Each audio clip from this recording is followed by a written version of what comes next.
नमो गोभ्यः श्रीमतीभ्यः सौरभेयिभ्य एव च नमो ब्रह्मसुताभ्यश्च पवित्राभ्यो नमो नमः।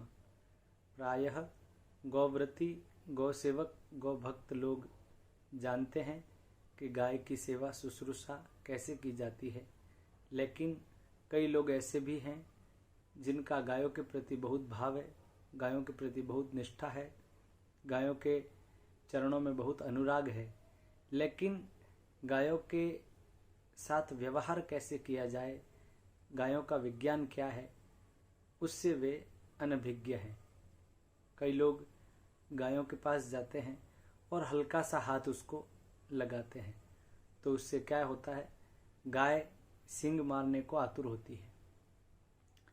अब आप इतने में उसका निर्णय निकाल देते हैं कि ये तो गाय मारने वाली है।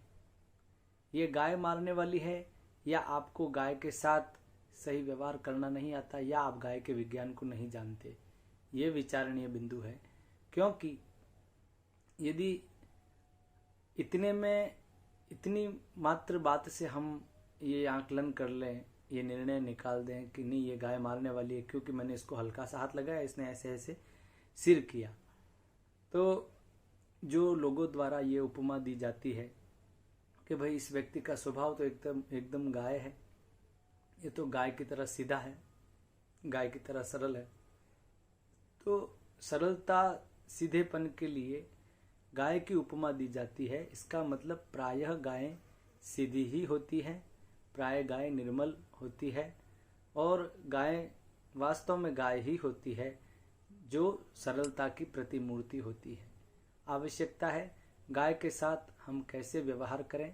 गाय को पूरे हाथ से सहलाना चाहिए, और गाय को अचानक नहीं सहलाना चाहिए। उसके संज्ञान में, उसके ध्यान में, उसकी नज़र में होना चाहिए कि हाँ उसके पास कौन व्यक्ति आया है। उसको दूर से आप पुकारें, उसको दूर से आप संबोधन करें, और उसके बाद में उसके पास जाएं। मान लो किसी गाय का नाम गंगा है, रंभा है, लक्ष्मी है, या फिर नंदिनी है, जो भी है, तो उसके पास आप उसका संबोधन, उसके नाम का संबोधन दूर से करते हुए जाएं। उसको लंबे समय तक अपने पूरे हाथ से उसको सहलाए, उसकी गल कंबल को सहलाए, उसकी पीठ को सहलाए। उससे गाय को बहुत आनंद मिलता है, गाय उससे बहुत प्रसन्न होती है। लेकिन व्यक्ति इस प्रक्रिया को निरंतर करे, एक दिन करके नहीं। एक दिन करके फिर दूसरे दिन ऐसा न करें तो भी वो गाय फिर थोड़ा उससे अनजानपना रखती है, मतलब उससे थोड़ा अलगाव रखती है, थोड़ा उसको पहचानने में फिर हिचकिचाहट रहती है इस बात से, क्योंकि वह रोज इस प्रकार की प्रक्रिया नहीं करता, वो कभी कभी ऐसा करता है। तो जो रोज इस प्रकार से गाय की सेवा में रहता है तो गाय उसको पहचान लेती है। गंधेन गावः पश्यन्ति, तो गाय गंध के माध्यम से देखती है, पहचानती है। तो गाय को हम अपने विश्वास में ले लें, गाय को ये विश्वास हो जाए कि नहीं ये व्यक्ति अपना है, ये बंदा अपना है, ये व्यक्ति विश्वासी है, मतलब उसके हृदय में भी ये विश्वास हो जाए। गाय तो समृद्धि की जननी है, guy the mother of prosperity है, गाय समस्त चराचर जीवों की जो है रक्षक है, पृथ्वी को धारण करने वाली मुख्य जो है आधारशिला है, मुख्य आधार स्तंभ है। गाय के बिना तो हम सनातन धर्म के बचने की परिकल्पना भी नहीं कर सकते, किसी भी यज्ञानुष्ठान की भी हम परिकल्पना नहीं कर सकते, और समस्त देवी देवताओं का निवास भी गाय के भीतर है। आवश्यकता है गाय के पास हम जाएं तो गाय की प्रदक्षिणा करें, गाय को दंडवत प्रणाम करें, और क्योंकि गावो विश्वस्य मातरः, गाय पूरे विश्व की माता है। और शास्त्रों में, पुराणों में, वेदों में, सब जगह, मतलब कौन सी जगह, कवियों की काव्य रचना से लेकर के ऋग्वेद तक सब जगह गायों के महत्व के बारे में लिखा गया है, बताया गया है, समझाया गया है, और गायों के विज्ञान को भी बहुत अच्छे से बताया गया है। अब गाय को कब नहीं सहलाना, जब वो चारा खा रही हो तब नहीं सहलाना, गाय जब जल पी रही हो तब उसको नहीं सहलाना। उसके लिए क्या भाषा है, उनकी भी एक भाषा है कि पानी पीते समय हम किस प्रकार से उसको संबोधन करना है, उसको चारा खिलाने के लिए किस प्रकार से संबोधन करना है। और जो है ये बात भी ठीक है, सावचेत तो रहना पड़ता है, क्योंकि वो सिंग वाली है तो नदी नाम नखी नाम च श्रृंगी नाम शस्त्र पाणी नाम विश्वासो नैव कर्तव्य स्त्रीषु राजकुलेषु च, बात ठीक है, लेकिन सरसरी नजर से सावचेत रहते हुए, ठीक रहते हुए भी हमें गाय की शुश्रूषा इस प्रकार से करनी चाहिए, उसका विज्ञान उसके हिसाब से हमें चलाना पड़ेगा। जैसे कोई व्यक्ति किस भाव से आया है तो मनुष्य को कैसे पहचान लेता है, उसके मनोभावों को कैसे पहचान लेता है, उसी प्रकार हर पक्षी का, हर जीव का, हर चराचर अलग अलग प्राणियों का उनका एक विज्ञान होता है, उनकी एक भाषा होती है, उसे समझने की, उसे अंगीकार करने की, उनके साथ व्यवहार करने के लिए उसका पालन करने की परम आवश्यकता है। गाय पहचान लेती है कि ये मेरे पास प्रतिदिन आने वाला व्यक्ति है, फिर वह दूर से ही संबोधन करने पर वह उठ के अपनी जगह से खड़ी हो जाती है।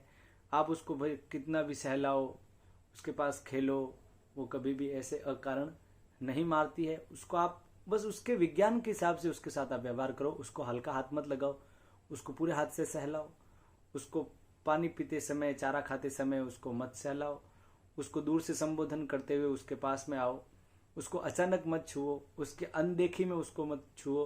तो इस प्रकार से बहुत सारी बातों का हमें ध्यान रखना होता है।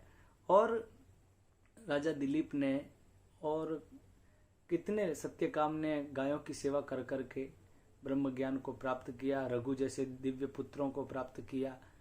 और रघुकुल रीत सदा चली आई, प्राण जाय पर वचन न जाई। भगवान परशुराम का अवतार, सभी अवतारों का हेतु उसमें गाय भी मुख्य है। गौ विप्र धैनु सुरसंत हित लीन मनुज अवतार, ये आप जानते हैं। गौभिर विप्रेश्च वेदेश्च सती भी सत्यवादी भी अलुब्ध ही दानशीले से सप्त बिरधार्य थे मई, ये बात ठीक है।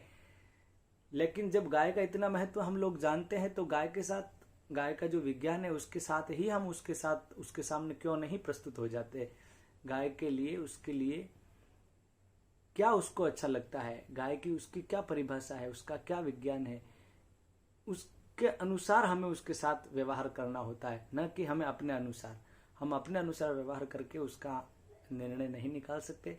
गाय क्या चाहती है, उसका क्या विज्ञान है, उसके शरीर को क्या जो है अच्छा लगता है, किस प्रकार से सहलाना अच्छा लगता है, किस प्रकार से कब चारा देना अच्छा लगता है, कब वो कितना पानी पीती है, उसके बैठने की जगह कैसी होनी चाहिए, उसके ऊपर मक्खी मच्छर न बैठे उसके लिए हमारे द्वारा क्या व्यवस्था होनी चाहिए, उसको हम किस प्रकार से संबोधन करें, उसको अकारण न छेड़े, रात को बैठी हो तो उसको न उठाएं, उसकी प्रदक्षिणा करके दंडवत प्रणाम करके उसके पास जाएं, उसको विश्वास जीते, उसके अपने बने। तो ये सच्चे सनातनी के, सच्चे गौव्रती के ये लक्षण होंगे।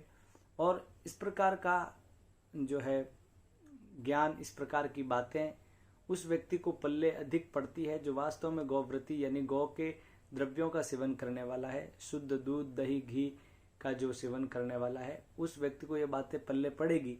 और नहीं तो वो गाय को तो केवल एक पशु के रूप में जो समझने वाले व्यक्ति है, उन लोगों के लिए इन बातों का कोई महत्व नहीं रह जाता। नहीं तो हर गाय के हर अंग का एक एक का बहुत महत्व है, किस अंग को सहलाने से गाय क्या प्रतिक्रिया करती है।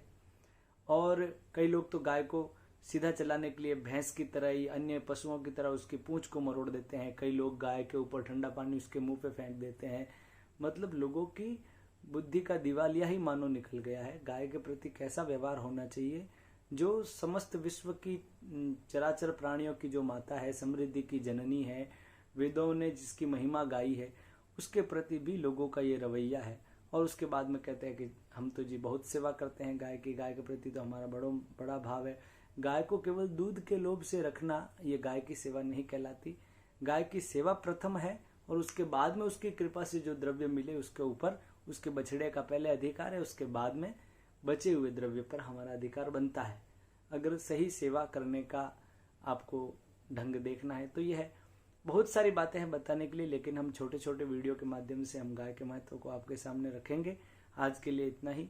जय गौ माता, जय गोपाल, जय श्री कृष्ण, हर हर महादेव।